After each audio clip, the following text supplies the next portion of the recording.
at that. Look who's got their claret jug there. I love that.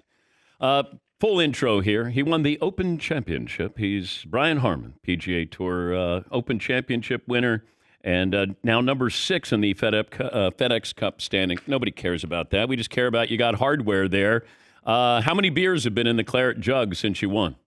I'll tell you what, definitely one too many the first night. And I have to say, I got it up here. I'm in upstate New York now, and I got to look inside of that thing, and boy, does it need a scrubbing. It does not make me feel great about all those beers we were drinking out of it. When did you realize that you could win the Open Championship?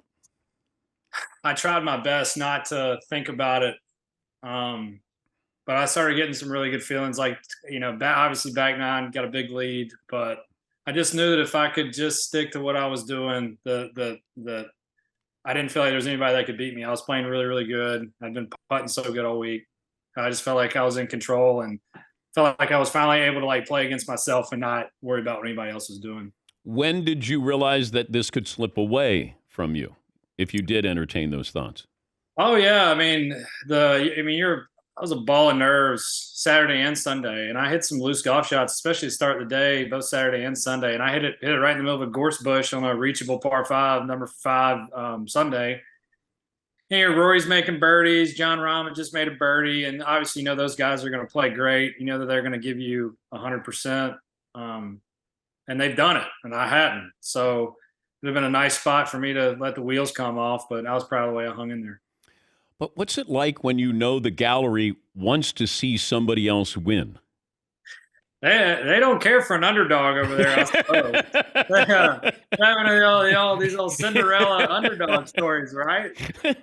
Yeah, it was brutal, man. They were. I've always appreciated the fans there because they're very knowledgeable. They know when to clap. They know, that they know the game, and they know guys like me. They know me by I can go to tour events in the United States, and a lot of people have no idea who I am, and that's totally fine. But over there, they cover golf a little differently, and so I've always appreciated their knowledge of the game. But boy, did they not want me to win that golf tournament?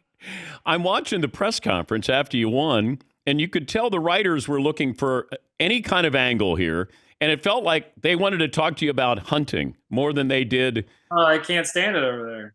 I can't stand it. And everyone's entitled to their opinion. If someone's that mad at me, knowing where my meat comes from while they still eat meat, I got no time for that. How will life change? Hopefully not at all. So you don't want it to change? Like you don't want to be bigger? Man.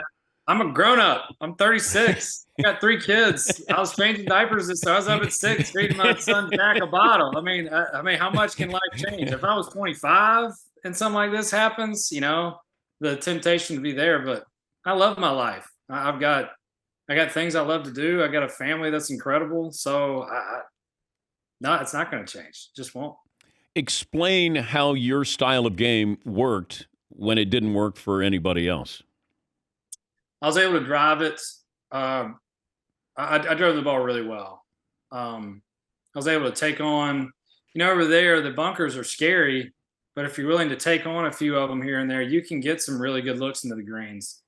And it worked out. I drove the ball really well, and I was really smart coming into the greens, and I made a lot of putts. I mean, that's been kind of my MO is when the putter gets hot, I can do really good. And I just hadn't had a week like that in a long time where the putter was just good for 4 days. Did you ever feel inferior when somebody, Rory hits it 340 and you may hit it 280 or 290?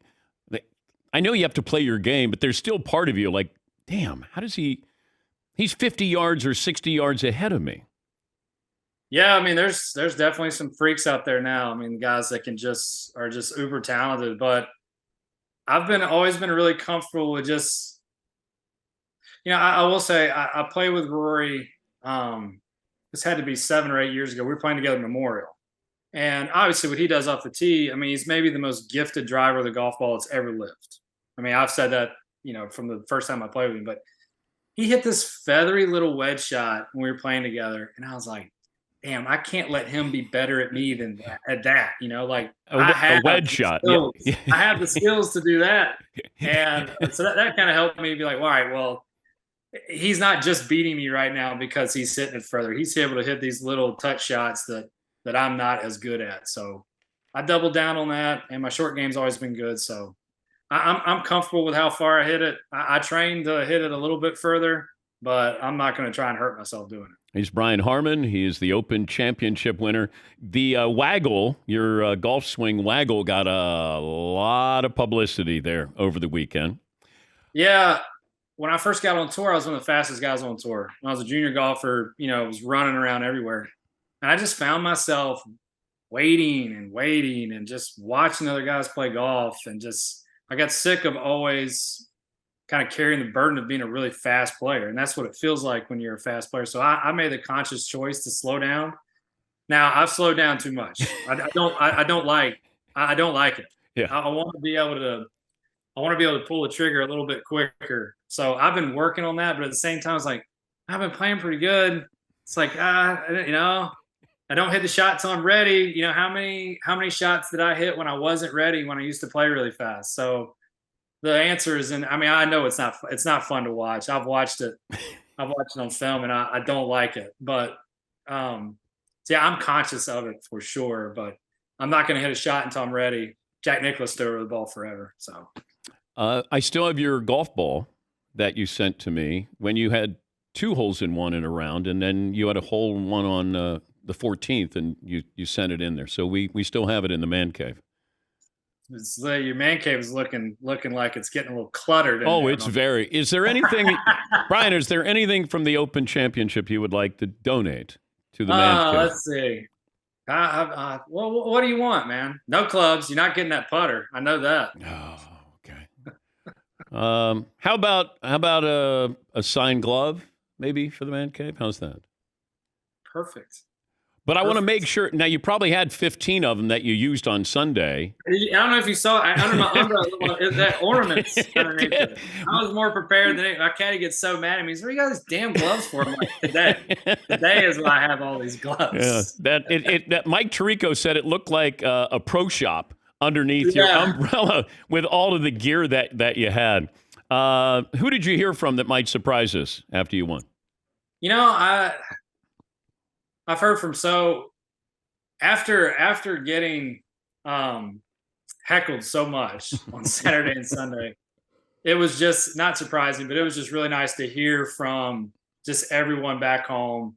And I didn't even really, the thought never entered my mind, but I saw a video from my home golf course in Savannah where they were, watching, and I was like, man, I didn't even think that they would be doing that. It just didn't occur to me. So no one in particular. It's just nice to hear from everybody and see that I had plenty of support back home. Did you cry?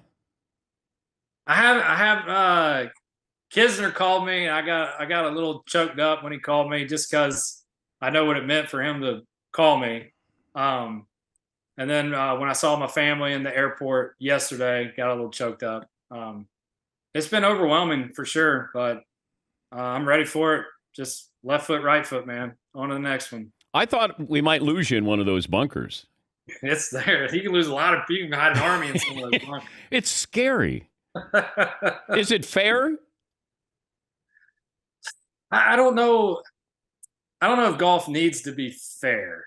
The bunkers aren't in a place where you're aiming. Like they capture errant shots. So if you hit good shots, you shouldn't be in the bunkers. We just get conditioned over, because our bunkers are so good over here. You get conditioned like on a par 5 and 2, like I'll just blow it in that bunker and I'll be able to get it up, up around the hole somewhere. Over there, you can't do that. You have to be really smart. And a lot of times you'll be playing a practice round there. You're like, why the hell did they put this bunker right here? Like the bunker will be it's like it's only 180 yards off the tee. And then the next day the wind flips. You're like, oh, I see why this bunker's here. Really well placed. Great to talk to you again. Congratulations. It was fun to watch, and hope you have a great weekend with the family. I appreciate that. Thanks for having me. All right. That's Brian Harman. He is the Open Championship. That'd be nice. Get a little gear from the Open Championship, go along with his golf ball that he sent us. Yeah, Paul. Multiple gloves in a round, is that commonplace for golfers? Well, as hard as it was raining. Yeah. Oh, yeah. Yes. They just dump them. Yeah.